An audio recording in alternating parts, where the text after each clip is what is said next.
So the state legislature is having a hearing about the voting problems on Monday. Arizona Secretary of State Michelle Reagan will discuss her preliminary review of the election on Monday. We have some preliminary findings that I will share with you now.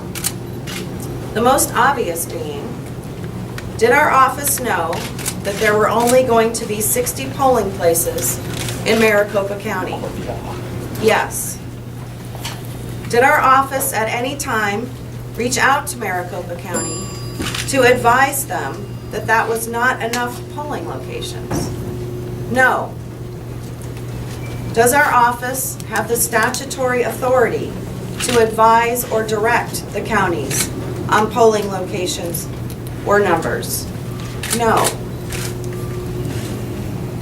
Do we agree that polling centers are advantageous to voters?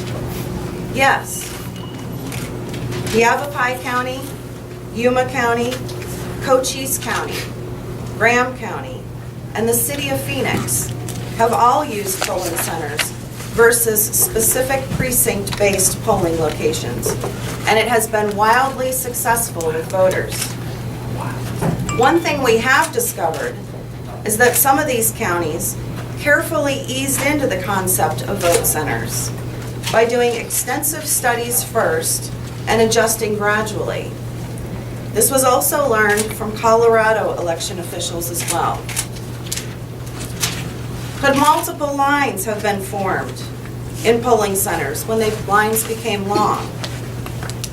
After speaking with county officials and poll workers, it was determined that there was not an opportune way to divide the lines outside, but they could have split up the lines inside the polling places, as they have done in past elections, by separating the voters who needed provisional ballots versus those voters who were casting a traditional ballot.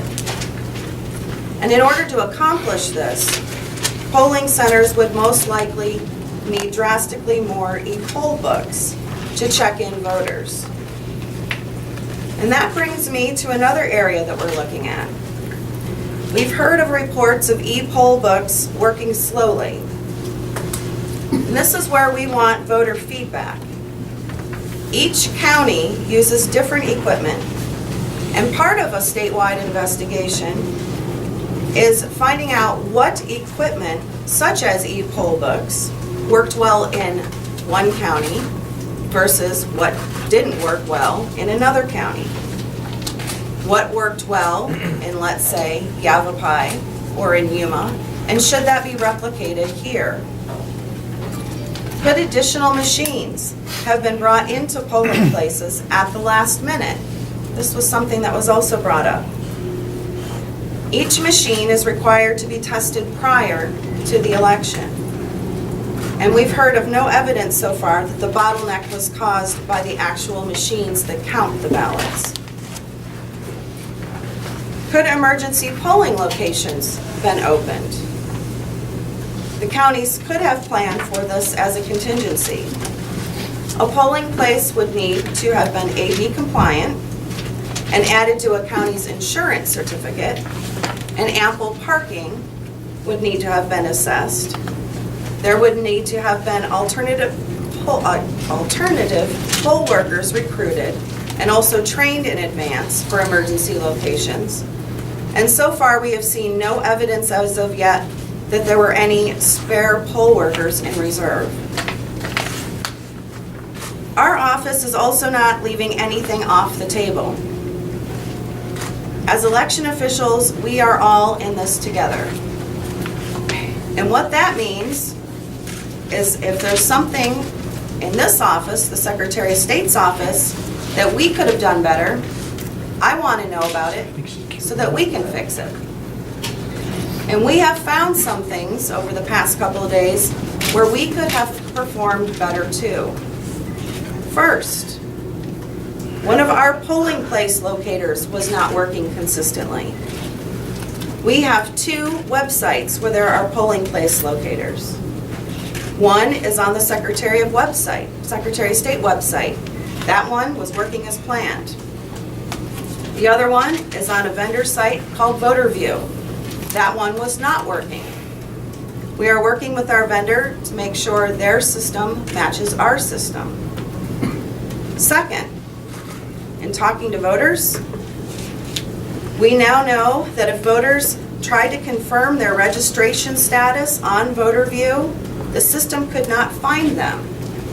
This was because if they entered lowercase letters on their driver's license number, the system was hard-coded to not accept lowercase letters. This is completely unacceptable. We worked with the vendor all night Thursday night to fix this, and we were testing it this weekend, and we'll be testing it as well as this week. Third, for all future elections, the Secretary of State's office needs a dedicated phone line into the counties. We took over 2,000 calls on Election Day. Many of those we were able to serve. Some of those we required the need to talk directly to the counties. And the only thing we could do was get into the queue on the regular county line along with everyone else. We are working with the counties to set up dedicated phone lines. Fourth, our election night reporting software from the Secretary of State's office on the front page showed a bar graph of the number of precincts statewide reporting of the percentage total. However, if you went to the second page, a breakdown page, it showed things such as by county, Maricopa County, 8 out of 8 precincts reporting 100% reported. This was completely confusing to voters, especially those that were still standing in line, waiting to cast a ballot, who had not gone into the polls yet, and saw that 100% reported. There is a very long, detailed legal and IT reason why this information is gathered this way and why it needed to be reported this way. But the fact is, we will make sure that that 100% bar graph is not there by the next election. Going forward, I want to continue hearing directly from voters because that's where we're getting our best information of what happened. We will be hosting a series of public meetings, the exact times and locations to be announced later this week. These will be bipartisan meetings. We expect one to be in Maryvale, one to be in South Phoenix, one in Tempe, and one in Gilbert, as that were the areas that were most affected with high voter turnout. We also anticipate having a meeting outside of Maricopa County in the areas where things went really well to see what we could replicate from those areas into Maricopa. We've also launched a new website portal as well as a new email address where we want to hear directly from voters. That website is www.azsos My Election Story. This is for people to contact us directly regarding the frustrations they experienced. MyElectionStory. It's /, so www.azsos.gov/MyElectionStory.